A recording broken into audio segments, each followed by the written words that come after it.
Imagine this. You are only 10 years old, sitting in the courtyard of your family's Roman home. The morning sun spills across the marble tiles as you clutch your little dolls, their wooden faces smooth from play. Your mother hums softly as her hands glide over the loom. Your father is nearby, his voice low as he greets important visitors. To you,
the moment a girl became a Vestal, she was taught her three unbreakable laws. The first, 30 years of absolute virginity. The second, obedience to the Pontifex Maximus above all else.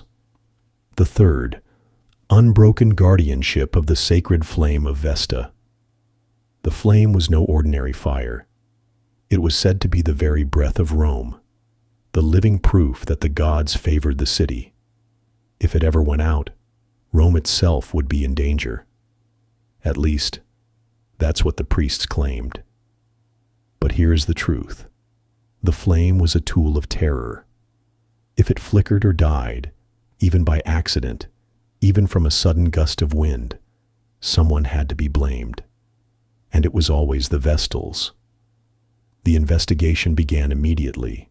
The chosen girl was dragged into the depths beneath the temple, into a windowless chamber where time itself dissolved. Days might pass. She was deprived of food and sleep until her mind broke. Priests demanded confessions. Were you distracted? Did your thoughts wander to men? Have you been impure? But the worst was yet to come. The punishment for failing the flame was called the verberatio, a ritual beating designed to hurt without leaving obvious wounds. The girl was stripped naked, bound to a wooden frame, and gagged so that her screams could not echo in the temple halls. Then the pontifex himself raised the consecrated rods, holy sticks soaked in ritual blessing. They struck her body again and again, not her skin, but her muscles, not her bones, but her organs. The goal was to destroy her from within without spilling sacred blood. Ancient texts describe Vestals who lingered for days afterward, their bodies crumbling from the inside. But on the official record, their deaths were never punishment. They were divine illness. This secrecy was deliberate. Most Romans never knew these tortures happened. All they saw were perfect, smiling Vestals in ceremonies, silent symbols of purity. No one imagined that behind those marble walls, their bodies were shaking, their skin covered in bruises no one was allowed to see. The terror didn't end with the beating. It was the uncertainty that followed. The flame inspections were random, unannounced. The girl never knew if the next draft of wind, the next flicker of smoke, would condemn her to the frame once more. Historians now describe the signs of trauma: trembling hands, hair falling out, weight loss, eyes darting nervously at shadows. These girls lived in permanent anxiety, crushed by the knowledge that perfection was impossible and punishment was inevitable. The verberatio didn't just break bodies, it broke minds. It taught the Vestals a single truth: your life is not yours. It belongs to Rome. But as horrific as these ritual beatings were, they were nothing compared to what happened if a Vestal was accused of the one crime Rome considered worse than treason, breaking her vow of chastity. Rome called it incestum, pollution. To us, it meant suspicion of impurity. To the Vestals, it meant slow death. The crime didn't require proof. Rumor was enough. Whispered accusations in the marketplace, political enemies inventing scandal, jealous rivals pointing fingers. Once the charge was spoken, her fate was sealed. The case of Oppia and Floronia in 216 BCE is one of the few we still know. They were accused of impurity during Rome's darkest war years. The trial was private, handled by the College of Pontiffs. There was no defense, no evidence, no chance of mercy. The verdict? Guilty. Always guilty. And the punishment? Not execution. That was too easy. Rome insisted Vestals were sacred, too holy for their blood to be spilled. So instead they created a ritual that looked merciful on the surface, but was designed for maximum cruelty. At dawn, the condemned Vestal was dressed as a bride. White gown, veil woven with flowers, her hair arranged as though she were walking to her wedding. But this was no wedding. This was her burial. Led through the forum, the girl was paraded before the crowds. To them she appeared radiant, pure, holy, silent. But her mouth was sealed with wax. She could not cry out. She could not plead. She walked in silence toward her death. The destination was the Campus Celeratus, the field of the wicked, just outside Rome's walls. There, a chamber had been dug into the earth. Inside lay a bed, a lamp, a jug of water, a little bread, and milk. Rome said this proved they weren't killing her. She had food, water, even light. If she died, it was the god's will. It was a legal trick. The lamp would run out within hours. The air would grow heavy, impossible to breathe. Some would suffocate in a day. Others lingered, clutching their bread with shaking hands, knowing their last moments were being counted out by the fading flame of the lamp. And the cruelest detail of all, she had to walk into the tomb herself. Rome would not carry her. That would be murder. She had to descend the steps, step by step, into her own grave. Once she reached the bottom, the passage was sealed with stone and earth, packed so tightly that no sound could escape. Witnesses claimed they heard scratching in the earth for days afterward, the desperate scraping of fingernails against stone, the muffled thumps of fists beating against dirt. But soon, silence. Her name was then erased, her family forbidden to mourn. It was as if she had never existed. This ritualized burial became one of Rome's most terrifying weapons of control. It showed the people, especially women, that even the holiest could be destroyed without trace. But Rome's cruelty did not end here, because even for those who survived their 30 years of service, freedom was only another kind of prison. Imagine surviving 30 years of this life. From the age of 10, your body policed, your thoughts surveilled, your soul scarred. Then, at last, you are free. Or so they tell you. The law promised that after 3 decades, Vestals could leave the temple, collect a pension, and marry if they wished. On the surface, it sounded like reward. In reality, it was one final cruelty. A girl chosen at age 8 emerged at 38. In Rome, where women married at 13 and bore children before 20, a woman of nearly 40 was seen as barren, unmarriageable, and past her worth. No man wanted her. But even those who might have considered it were warned by priests. A woman touched by the goddess for so long was dangerous. Her blood was sacred. To marry her would invite divine punishment. Families backed away. Engagements collapsed. The story of Claudia Quinta is telling. Released after decades of service, she was given a dowry and introduced to noble men. One by one, they withdrew, whispering that her body was polluted. She died alone, shunned by the very society she had served. And if loneliness wasn't enough, money often failed them too. Promised pensions were cut or withheld. Bureaucracy and corruption left many former Vestals penniless. With no family ties, they had been erased the day they were chosen. They had no support. Worse still was the psychological scar. 30 years of fear left women broken. Ancient writers describe former Vestals unable to sleep, haunted by nightmares of the sacred flame. Others lived like recluses, locking themselves away, afraid of the world outside the temple walls. A few descended into what the Romans called sacred madness. They roamed the streets, muttering prayers, performing rituals in public, claiming to hear the goddess's voice. To citizens, they looked insane. In truth, they were survivors of a system designed to hollow out human beings until only ritual remained.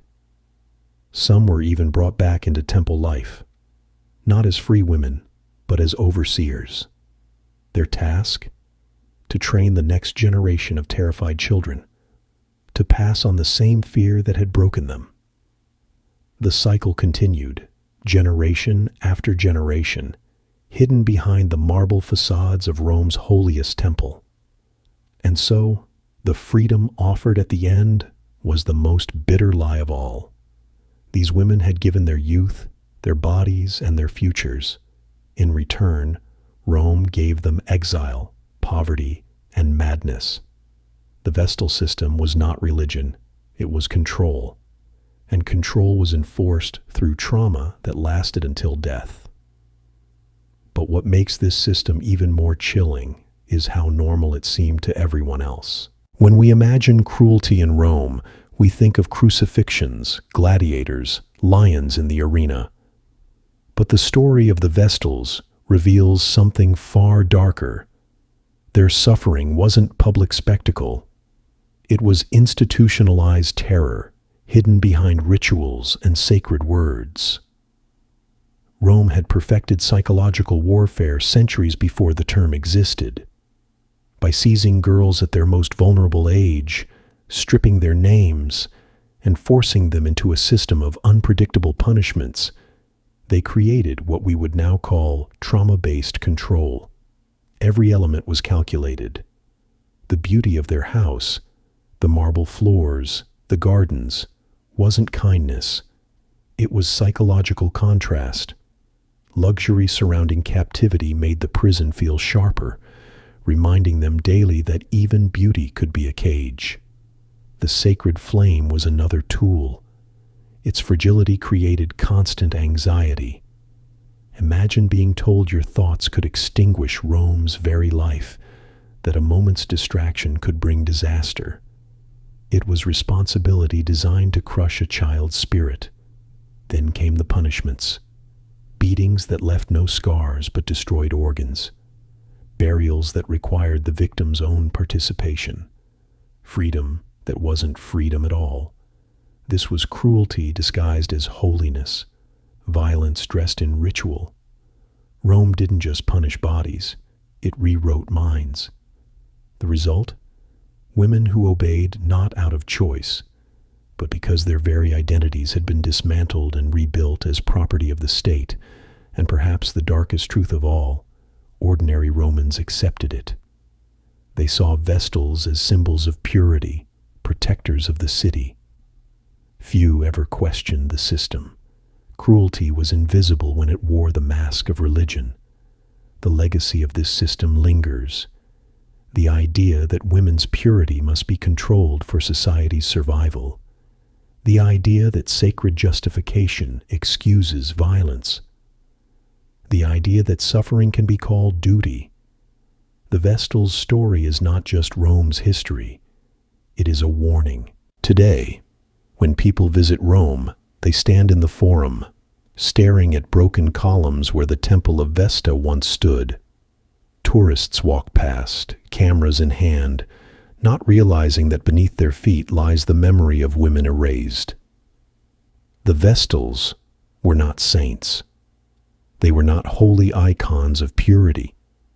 They were children stolen from their homes, women broken by fear, victims of a system that weaponized faith against them.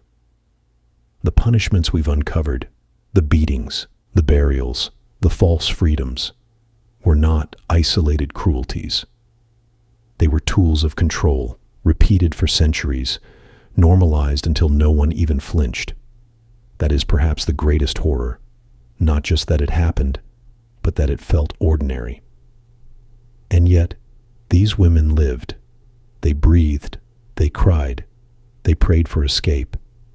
And even though Rome erased their names, their suffering echoes across time. When we remember them, we refuse Rome's attempt to silence them. We honor not the institution, but the humanity it tried to destroy. So as you stand in the ruins, or as you listen to their story now, remember this. Cruelty often hides in ritual. Oppression often wears the mask of holiness. And history's darkest chapters are written not in spectacle, but in silence. If you found this journey into Rome's forgotten terror as powerful as I did, don't forget to subscribe for more hidden histories. And tell me, what other untold stories of the past do you want to see revealed? Because there are countless more voices waiting in the shadows. And perhaps the most haunting lesson of all, these women remind us that the past is never truly gone. Its echoes are in us, in the systems we build, in the stories we choose to tell, and in the silences we allow. Remember them, not as Rome wanted, but as human beings who suffered, endured, and deserved to be seen at last.